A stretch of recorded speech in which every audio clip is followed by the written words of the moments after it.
नमस्कार विद्यार्थी मित्रों, आज के ऑनलाइन एजुकेशन में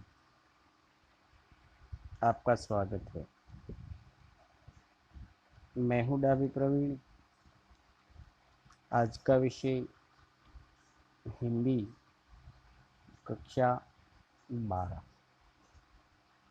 तो अगले वीडियो लेक्चर क्लास में हमने कक्षा 12 की पद्य 3 की पढ़ाई की। ताना भाई बस बांसुरी के रसखान। तो रसखान ने जो गोपियों की वेदना पीड़ा का वर्णन हमारे सामने रखा। तो यहाँ आज हम एक नए गद्य का आरंभ करने जा रहे हैं। गद्य 4 और टाइटल अकेली। लेखक मनु भंडारी और साहित्य प्रकार कहानी। तो यहाँ एक ऐसी कहानी कि मानव जीवन में जब समाज में कोई व्यक्ति अपना व्यवहार किसी तरह निभाता है, तो एक ऐसा पात्र हमारे सामने है जिनका नाम सोमा बुआ। तो यहाँ लेखक मनु भंडारी ने हमें ऐसी कहानी और एक ऐसी मानवता का दर्शन कराया है। तो इसके बारे में जानकारी प्राप्त करें कि लेखक मनु भंडारी के जीवन में, तो मनु भंडारी का जन्म 1931 में हुआ। मनु भंडारी का जन्म मध्य प्रदेश के भागलपुर नामक गांव में हुआ था। मनु भंडारी के व्यक्तित्व के विकास में उनके पिता का बहुत बड़ा योगदान रहा। वे दिल्ली विश्वविद्यालय के इरांड हाउस के में प्राध्यापक रहे। आधुनिक कहानीकारों में मनु भंडारी का नाम आदर से लिया जाता है। तो मनु भंडारी का जन्म मध्य प्रदेश एमपी में भागलपुर नामक गांव में हुआ था। उनका व्यक्तित्व विकास में किसने, उनके पिताजी ने, उनका बहुत बड़ा योगदान था और दिल्ली विश्वविद्यालय में प्राध्यापक भी रहे। और आधुनिक कहानीकारों में, आधुनिक यानी कि आज की कहानियों में, वह मनु भंडारी का नाम आदर से लिया जाता है। मनु भंडारी ने कहानी, उपन्यास एवं नाटक विधाओं का अपनाया है। मैं हार गई, 3 निगाहों की एक तस्वीर, यह सच है, एक प्लेट सैलाब, त्रिशंकु, आंखें देखा झूठ आदि कहानी संग्रह है। आपकी बंटी, स्वामी, महाभोज, तालाब आदि उपन्यास है। बिना दीवार का घर नाटक। तो यहाँ केवल कहानी में नहीं, उपन्यास, कहानी संग्रह, नाटक आदि कई कलाएं, कई क्षेत्र में उसने हिंदी साहित्य में बड़ा योगदान दिया है। और हमारे सामने यहाँ एक ऐसी कहानी का टाइटल है अकेली। तो इन शब्द को देखते ही हमें पता चलेगा कि अकेली, कि जो अपने पूरे जीवन में कोई अकेला पड़ जाता है और किस तरह अपना जीवन बिताता है, तो कोई ऐसी कहानी होगी। तो यहाँ इस कहानी का विषय है अकेली। और अकेली कौन है? तो पात्र है सोमा बुआ। और किस लिए, और उनकी व्यवहार एवं मानवता का चित्रण किया है। किस तरह? तो कि प्रस्तुत कहानी में गांव की एक महिला के व्यवहार एवं मानवता का चित्रण किया गया है। और कौन वो महिला है? तो कि सोमा बुआ के जवान बेटे की मृत्यु हो गई थी। इसी कारण उसके पति पुत्र वियोग की पीड़ा के कारण तीर्थों में रहा करते थे। सोमा बुआ, उनका जवान बेटे की मृत्यु होना, और इस बेटे के आघात में सोमा बुआ के पति यानी बेटे के पिता ने पितृ वियोग की पीड़ा में के कारण तीर्थों में रहने चले गए। बुआ अकेली थी, यह है टाइटल। बुआ अकेली थी। गांव में किसी के यहाँ प्रसंग होता तो वे जी जान से काम करते थे। कौन? बुआ अकेली थी। जो बेटा था वो भगवान के घर चला गया, और जो पति था उस बेटे की मृत्यु की पीड़ा में घर छोड़कर तीर्थ में रहने लगा। तो बुआ अकेली थी। गांव में जब कोई किसी के घर प्रसंग होता था तो जी जान से काम करती थी। संबंधियों के यहाँ जाने के लिए मृत पुत्र की एकमात्र निशानी अंगूठी बेच देती है। उनके कोई संबंधी, वह कहानी में आएगा कि अपनी अंगूठी जो मात्र एक अपने बेटे को याद रखने की निशानी है वह भी बेच देती है, लेकिन न्योता नहीं मिलता है। यह कहानी एक दुखी महिला के एकांकी जीवन की संवेदना व्यक्त करती है। तो एक ऐसी कहानी, एक दुखी महिला की जो संवेदना है, वेदना है, और अकेली रहकर जो मानवता में जो उनका व्यवहार का जो चित्रण किया है यहाँ मनु भंडारी ने, तो इस कहानी को हम आगे बढ़ाते हैं। सोमा बुआ बुढ़िया है, सोमा बुआ परित्यक्ता है, और सोमा बुआ अकेली है। सोमा बुआ कैसी है? तो बुढ़िया है और परित्यक्ता, जिस किसी ने त्याग कर दिया हो, ऐसे। तो सोमा बुआ का उसके पति ने त्याग कर दिया, मतलब अकेली, और साथ में बुआ अकेली है। सोमा बुआ का जवान बेटा क्या जाता रहा, उनकी अपनी जवानी चली गई। उनका एक जो बेटा था, और वो जवान बेटा, और वही बेटा भगवान के घर चला गया, उनकी मृत्यु हो गई। तो मानो कि उनकी पूरी जवानी चली गई, क्योंकि दुख, पीड़ा और वेदना में। पति को पुत्र वियोग का ऐसा सदमा लगा कि वे पत्नी घर बार तज कर तीर्थवासी हुए, और परिवार में कोई ऐसा सदस्य था ही नहीं जो उनकी एकांकीपन को दूर करता।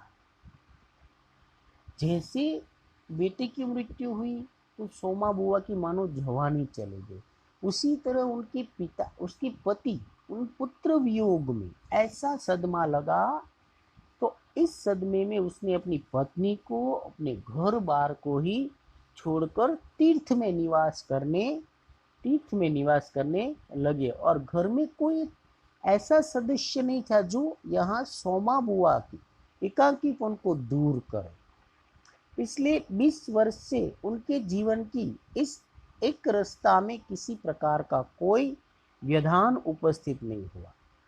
कितने 20 साल तक उनका जो जीवन था, उस जीवन की एक रास्ता में किसी प्रकार का केवल एक रास्ता, केवल अकेली अकेली अकेली, कोई परिवर्तन हुआ नहीं।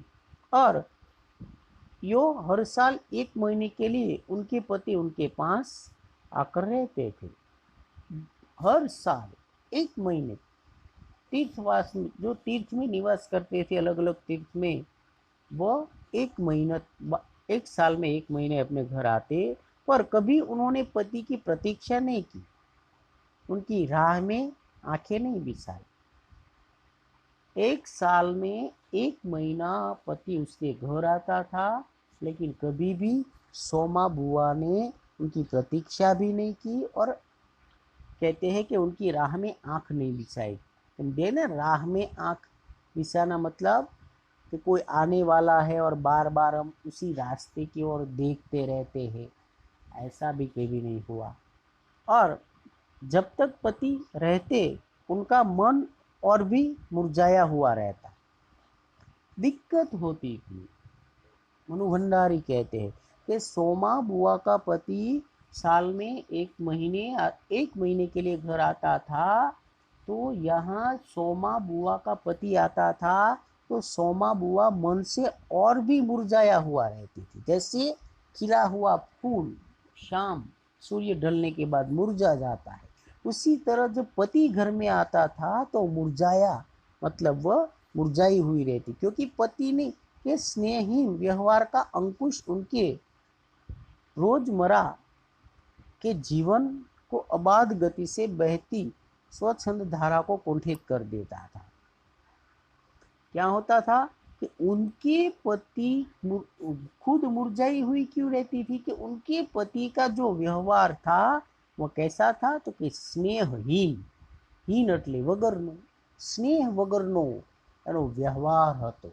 એટલા માટે એ उस समय उनका घूमना फिरना मिलना जुलना बंद हो जाता था। और सन्यासी जी महाराज से तो यह भी नहीं होता कि दो मीठे बोल बोलकर सोमा बुआ को एक ऐसा संबल ही पकड़ा दे जिसका आसरा लेकर वो उनके वियोग के 11 महीने काट दे। इसलिए तो यहाँ कहते हैं मुरझाया हुए इसलिए रहती थी क्योंकि उसके आने से उनका जो घूमना फिरना था वह बंद हो जाता, रोक टोक लगती थी, मिलना जुलना बंद हो जाता था। और सन्यासी महाराज महाराज तो यही नहीं होता कि वो कुछ अपनी पत्नी के साथ मीठे मीठे बोल बोले, इसलिए यहाँ उनकी दिक्कतें बढ़ती थी। और आगे कहते हैं कि जिसका असर आगे इस स्थिति में बुआ को अपनी जिंदगी 5 पड़ोस वाले भरोसे ही काटनी पड़ती थी। पड़ोसी के सहारे ही उसे अपनी जिंदगी काटनी पड़ती थी, क्योंकि बेटा था वह भी चला गया और पति का व्यवहार बिल्कुल स्नेहहीन था, इसलिए पूरी तरह से वह थक जाती थी, निराश हो जाती थी। इसलिए अपने पड़ोसियों के सहारे अपना जीवन काटना पड़ता था। किसी के घर मुंडन हो, छठी हो, जनेऊ हो, शादी हो या गमी, बुआ पहुंच जाती और फिर छाती पकड़कर काम करती।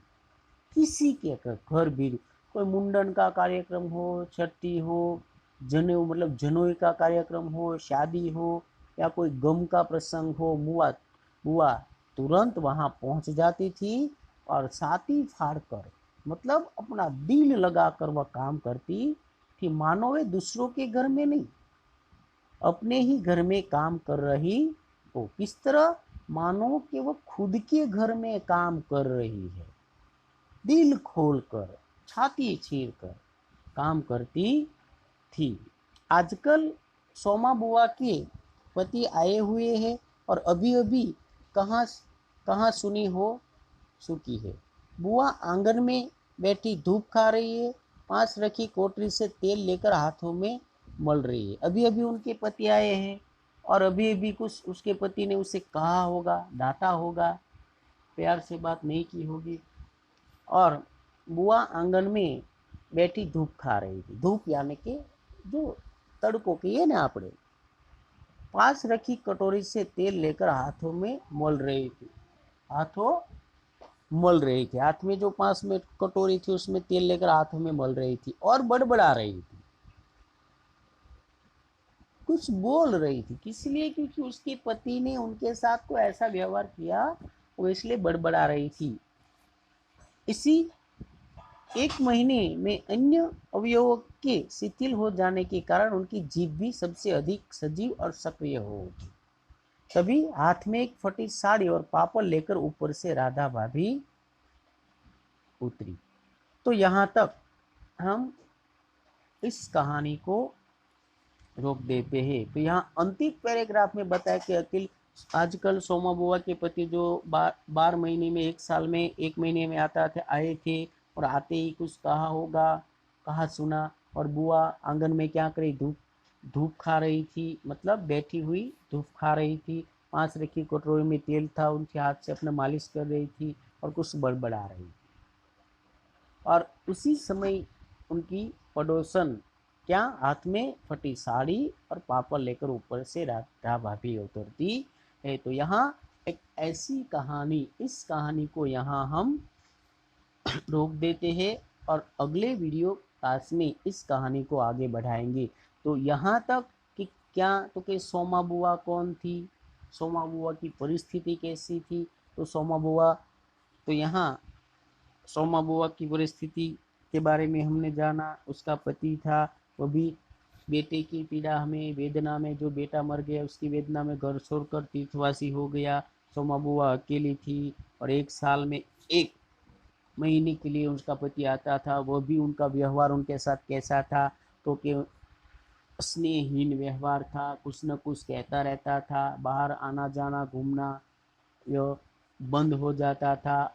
तो इसलिए सोमा बुआ भी उसके पति के आने पर खुद खुश नहीं होती थी, नाराज हो जाती थी और मुरझाए हुए फूल की तरह रहती थी। तो इस अगली कहानी हम अगले वीडियो क्लास में आगे बढ़ाएंगे। नमस्कार।